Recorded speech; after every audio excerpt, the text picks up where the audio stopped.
Explain the rules in the change room. I want you to obey my commands and protect yourselves at all times. Touch gloves now and good luck.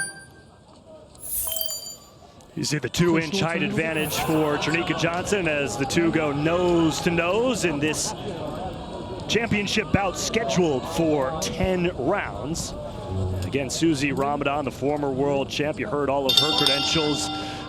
WBC champ back in 2011, IBF champ back in 2012. She also lost a challenge for the WBC bantamweight title in 2018, and now this is Cherneka Johnson's first defense of the IBF Junior Featherweight World Championship.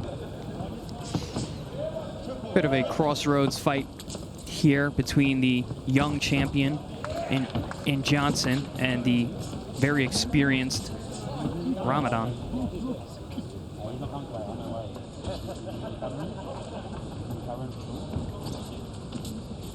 You see those tattoos, Chris, on the left shoulder of Cherneka Johnson, who's in the white top on the right of your screen.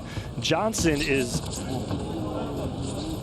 part of Maori descent, who is the indigenous people of New Zealand. She's just the second Maori world champion in women's boxing history. Daniela Smith, who won a championship belt back in 2010, is the first, and she's just the third New Zealander to ever win a women's championship belt. So a lot of history, again, for Johnson, who grew up until she was 12 years old in New Zealand before moving to Australia and fighting for the Australian national team as she got into her teens and early 20s.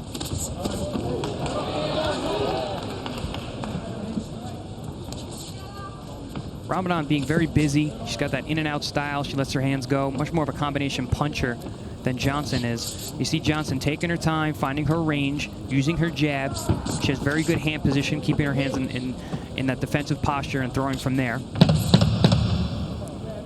Two very different styles, but both women having success. Right. Stand back.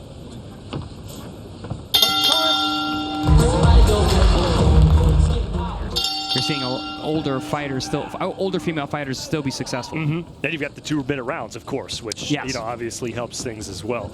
And so it'll be round number 2 for Ramadan and Johnson. And I mentioned a big day for women's boxing around the world. We had the all-women's headlining card at the O2 Arena in London earlier today with Clarissa Shields narrowly defeating Savannah Marshall in the headlining bout of that one, a fight that was maybe a little bit closer than people were expecting going into it. And then Alicia Baumgardner outpointing Michaela Mayer in a split decision victory on the co-feature. A fantastic day for women's boxing overall. Now we've got a good one here in round number 2 between Ramadan and Johnson. Yeah, like I said at the top, this fight had all the makings to actually be a bit of a sleeper or a show stealer, because both these women can really fight, and you can tell they're going for it. A little blood from the nose of Cherneka Johnson, and you see Ramadan trying to pounce on it. Yeah, you see the redness on the face of Ramadan, you see the blood on the nose of Johnson. These women are making contact. Johnson has lost once in her professional career. Ramadan has lost 3 times. For Johnson's 14 victories, just 6 knockouts. For Ramadan's 29 victories, 12 knockouts. And that one loss you speak of, Eric, for Johnson, it was against Shannon O'Connell, who was another Australian fighter and someone with a lot of experience. So I watched that fight, and Johnson looked good. It was an impressive outing for her, even though she came up short. Big cut over the left eye of Cherneka Johnson. That is a nasty cut on the forehead, Chris. Bad place, too. Above the eye, that has the propensity to bleed into that eye and hinder her eyesight. And I didn't see it. Did you see a headbutt? Did you see a clash of heads? I didn't, but these ladies have been throwing a lot of shots. A cut that high on the head is rarely going to come from a punch, so I would assume that's a headbutt. Well, we'll see if the cleanup crew, the cut man in Cherneka Johnson's corner. Outside the ring, please. And now the doctors are going to look at her. She's got blood from the nose. She's got gauze in the left nostril. Now the ringside physician looking at, oh, goodness. Yeah, that's going right in the eye. Very, very dangerous place for that cut. They're not, I don't know if they're going to let her continue, Chris.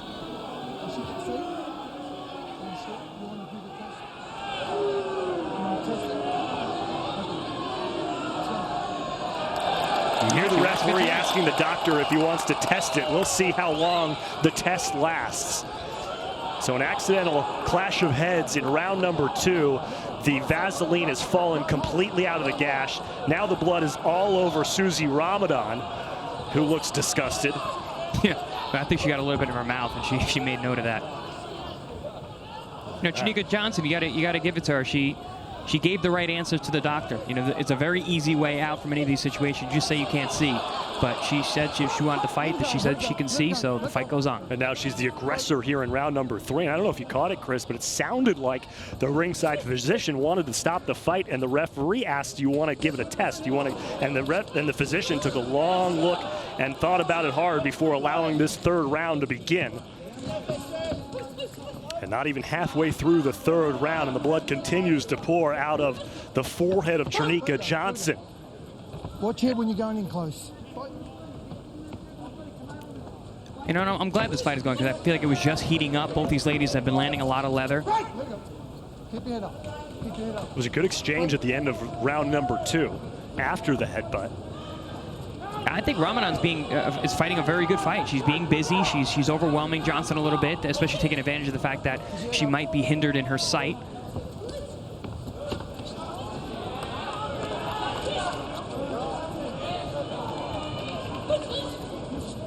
The wide-eyed glare of Cherneka Johnson, just trying to find some visibility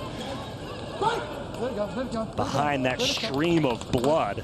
It's like trying to drive in a downpour when your wipers aren't working.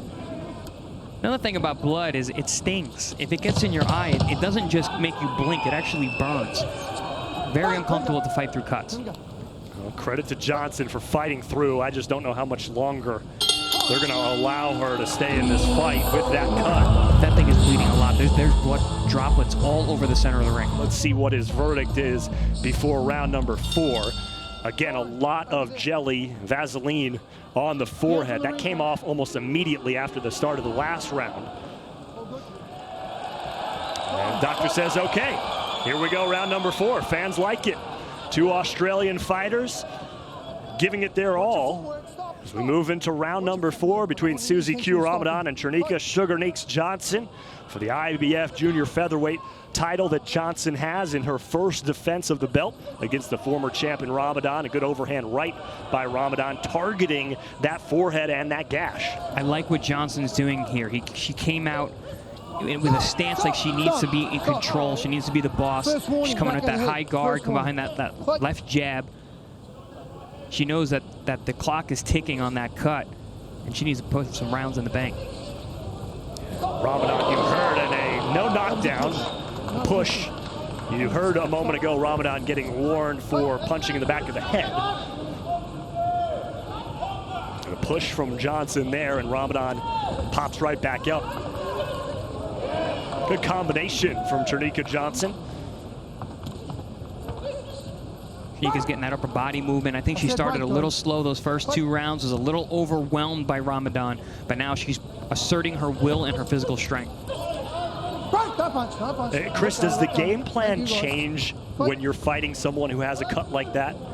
As the person who's not cut? Yes. Yes, you wanna move towards that eye, because if there's any kind of eyesight hindrance, you wanna move that way. You wanna try and land that punch that she might not be able to see. Because at any point, a drop of blood can hit that eyelash or that eyeball and cause them to blink. And it's the punch you don't see, which is the one that hurts you the most. And it's now 2 rounds in a row now where that Vaseline has lasted about 10 seconds in each round before the gash pushes it back out. Which actually might be okay, because a lot of times what the cut man is doing is they're putting the adrenaline in the cut and then covering it with the Vaseline to make almost like a liquid bandage. So let that adrenaline... Knockdown scored for Cherneka Johnson despite the adversity here in round number 4. 6, 7, 8. Ramadan is okay, but credit to Cherneka Johnson. So a knockdown scored for Johnson in round number 4. We move to the 5th. Beautiful combination there from Johnson. I like the adjustment Johnson's made. She's shortened up her punches. She's punching from that high guard, and she's answering in combination. And changing her levels, too. You mentioned the upper body movement. You saw it on that last one, that counter left. She went from almost her face down by the hips of Ramadan all the way up to the top to deliver the punch. And right on cue, just she does it again. She rolls underneath that left hand, comes right up. Good mobility, good movement for the champion, Cherneka Johnson.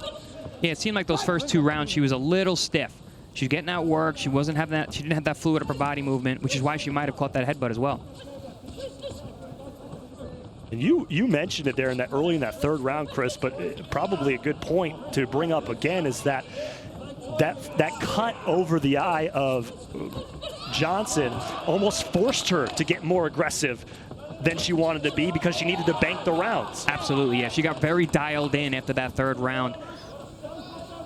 And she's been very successful these last 2 rounds, scoring a knockdown in the last round. It seems like the punches have slowed quite a bit from Ramadan. She's swinging pretty wildly here in the 5th. Yeah, it definitely seems like there's a power advantage for Johnson. Her punches seem heavier. She's having more of an effect. Second warning from the referee for Ramadan. First one was for punching in the back of the head. This time for punching during a clinch. Heads come together again.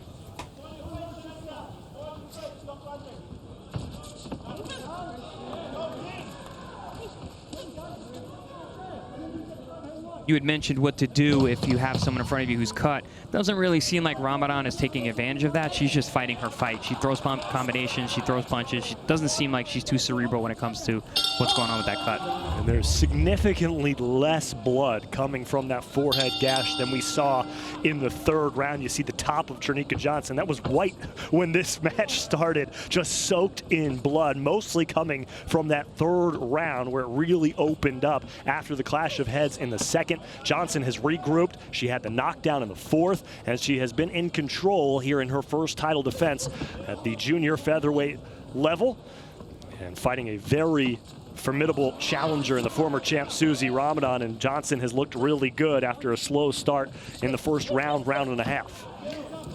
Yeah, and we got to give a little bit of credit to the cut man, who usually are the unsung heroes of fight sports. They've done a great job getting that medicine in there and stopping that bleeding. Good counter right from Johnson, comes back with the jab. Really like the adjustments from Johnson these last couple rounds. And you're right, Eric, it does seem like Ramadan has slowed her output quite a bit. Not so much of a moving target as she was in the first couple rounds. And not too uncommon, Chris, where you see a fighter come out with pep in their step the first couple rounds and kind of slowly, gradually get the cement in their feet as the fight goes on. You had mentioned that she hasn't been that busy, and a lot of times that's the #1 thing that being inactive affects is your gas tank down the stretch. This is just Ramadan's 3rd fight since 2018, but it is her 2nd fight in just 2.5 months. So recently she's fought a lot, but over the past couple of years, not so much. Good left hook coming in from Ramadan. Nice right hand attempt there from Johnson. I would like to see a little bit of body work from Johnson. I think the shots are there. Ramadan's obviously the smaller of the 2. I think it would be good to bang on that body a little bit. 2-inch height advantage for Cherneka Johnson over the 43-year-old Susie Ramadan. Good jab there from Cherneka.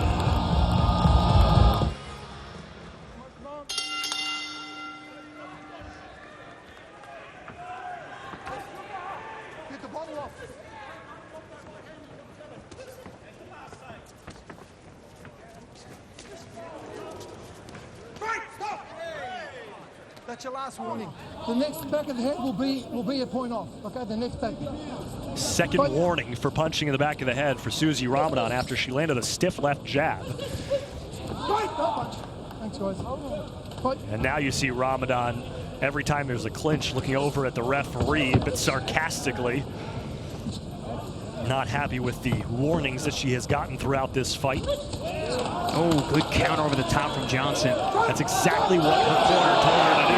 And now it's going to be a point deduction for Ramadan. Come here. 1 point off. 1 point off. 1 point off for the back of the head and turn around. Turn around. Time. Fight.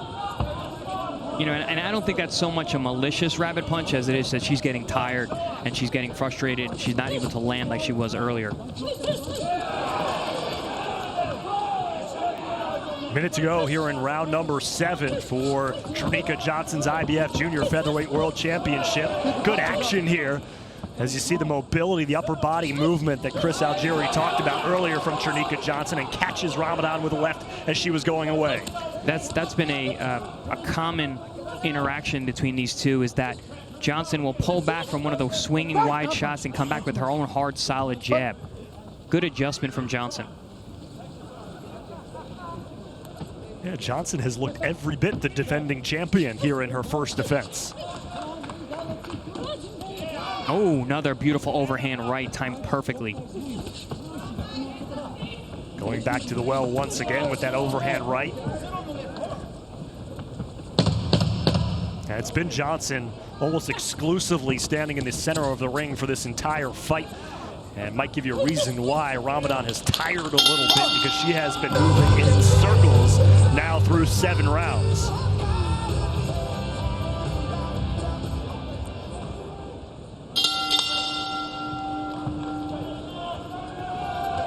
Get the bubble off. Round number 8 for a scheduled 10.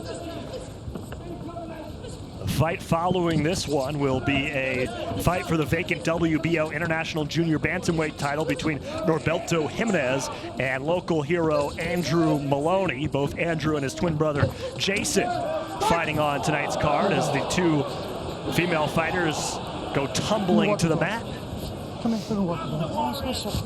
And prior to that little stumble there, we've seen another adjustment here from Johnson. She came out firing that left jab. She probably threw 10 or 11 jabs in that first minute of this round. Oh, beautiful right hand over the top. Over the top right hand has landed consistently in the middle to late rounds here for Cherneka Johnson. Yeah, she found her timing and her rhythm, you know, and that's I think rhythm is a big part of her style. And once she found that in the, I believe it was the 3rd or 4th round, it's been all Johnson. And now Ramadan talking to the referee, unhappy that she was deducted a point for punching Johnson in the back of the head, and thought she was punched in that same spot just a moment ago. And the referee ignoring her plea.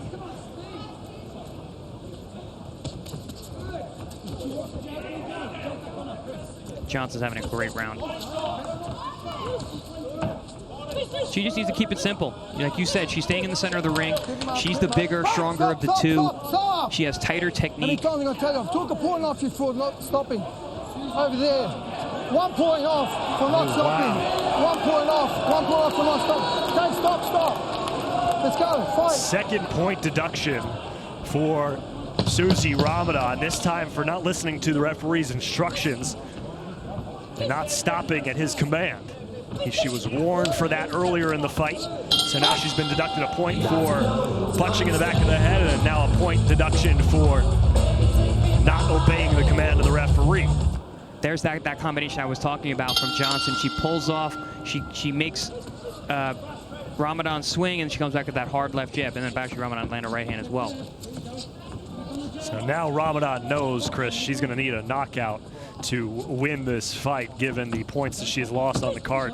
2 point deductions and a knockdown against her. The problem is, Chris, is I've seen nothing in terms of powered punches from Ramadan that indicates she's got that in her to catch Johnson and put her on the mat. Yeah, no, I mean, like we've been saying all night, you know, Johnson is the stronger of the 2. She's got more power. She seems bigger, definitely taller. You know, she's been showing power, dropping Ramadan a few rounds ago, but no, I agree with you, Eric. I don't see the power from Ramadan that can pull this out of the fire. In the phone booth with the short left hook from Johnson. And I'll say this too, Chris, is that Johnson has seemed okay and comfortable fighting at a lot of different distances in this fight. Yeah, she's shown a lot of her game tonight. I'm very impressed. You know, I've watched her before. I was impressed to see her, but tonight is a whole new thing.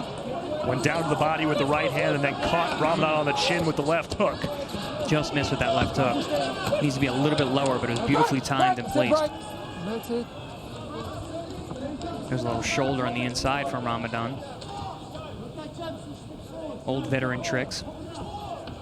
Well, sometimes you got to go into your bag of tricks. Hey, if you got, you know, all the experience that she has and the high level that she's been in with, you got to use everything you got. The 33rd professional fight for Susie Ramadan, the former two-time world champion. It's the 16th pro fight for the 27-year-old Cherneka Johnson. Ramadan lands a power punch with the left hand as round number 9 is coming to a close. There's that counter right hand over the top again, timed beautifully by Cherneka. So a bloodied Cherneka Johnson appears to be 1 round away from her first title defense as the IBF Junior Featherweight World Champion. The question is, does Susie Ramadan have something left in the bag of tricks as the veteran fighter that could potentially put Johnson on the canvas? 1:45 to go here in this title fight, kicking off our coverage here in Melbourne, Australia. Good left-hand shot from Ramadan in there. Turned the head of Johnson for a moment. Good exchange in the middle of the ring as Johnson lands with the overhand left hand this time. Ramadan just kind of putting her head down and going forward and hoping that something lands. Both these ladies are going to look like they've been in a fight tonight. A lot of leather being thrown, a lot of contact being made. Yeah, kudos to the referee and the ringside doctor and the cut man allowing this fight to go on. That cut on the forehead of Johnson looked really bad. Accidental clash of heads in the second round. Third round was a bloody mess. But really, since then, it's been in control, and Johnson has fought through it and put on a brilliant performance here against Ramadan. Yeah, it's a good point. I really appreciate the communication between the referee and this ringside position to figure out if they could keep going or not, and here we are. I didn't think we were going to get this far. Ramadan catches Johnson on the inside. All Johnson needs to do is weather the storm here for the final 30 seconds. She scored a knockdown in the 4th. Ramadan was deducted 2 points. 1 for hitting in the back of the head, 1 for not listening to the referee's command. Ramadan was having a good round last exchange when she got hit with a big right hand. Nice, good combination there. That 1-2-1 from Johnson has been very effective. Good strong finish from both fighters, and what a way to kick off our broadcast here at Rod Laver Arena. Excellent fight. Fantastic women's fight. Ladies and gentlemen, could we please have a round of applause for these 2 female warriors? After 10 rounds of action, we go to the judges' scorecards for a decision. Judge Lesznik Jankowiak scores the competition 97-90. Tony Moretta 96-92. And Brett Manton 96-91 for your winner, and still the